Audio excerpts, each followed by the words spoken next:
Ito guys, ang ating gratin de pinoise a la crème. May sauce siya. Ganyan. Potatoes with white sauce a la crème. Gagawin natin gratin de pinoise. Okay guys, ito ang ating meat ang ilalagay natin sa ating de pinoise gratine potatoes.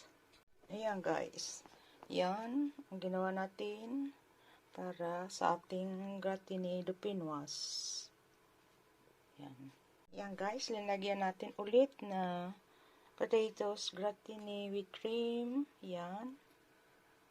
At nasa ilalim yung natin, meat na inalo natin. Okay? Talagyan pa natin yan ng cheese sa ibabaw. Ito ang lalagay natin, mental. Yan guys, dito ilalagay natin itong cheese. Yan, mental. Yan ang lalagay natin dito guys. Okay guys, yan na ang ating gratine de pinoise with cheese. Yan guys, de pinoise gratine. Ngayon, ano na natin itong ating oven. Ilalagay natin. Ngayon, ilalagay natin sa ating oven. Guys, mainit na. Lagay natin. Okay.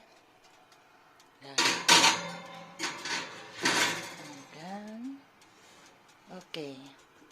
Ayan natin siya. 20 minutes. 20 minutes. Qui est à l'avant. Il y a deux coureurs français, deux Normands d'ailleurs, Nicolas Prodhomme pour l'équipe AG2R et Paul Ourselin pour l'équipe Total Energy. Il y a Simon Geschke, le vélo. Dans toute sa carrière, il a gagné deux courses d'un jour. La toute première pour sa carrière, c'était à Oettingen. Et une course derrière, dernière Middelkerk. C'est quand même impressionnant. Il y a peu de coureurs qui ont un palmarès comme ça, aussi brillant dans les courses à étapes et aussi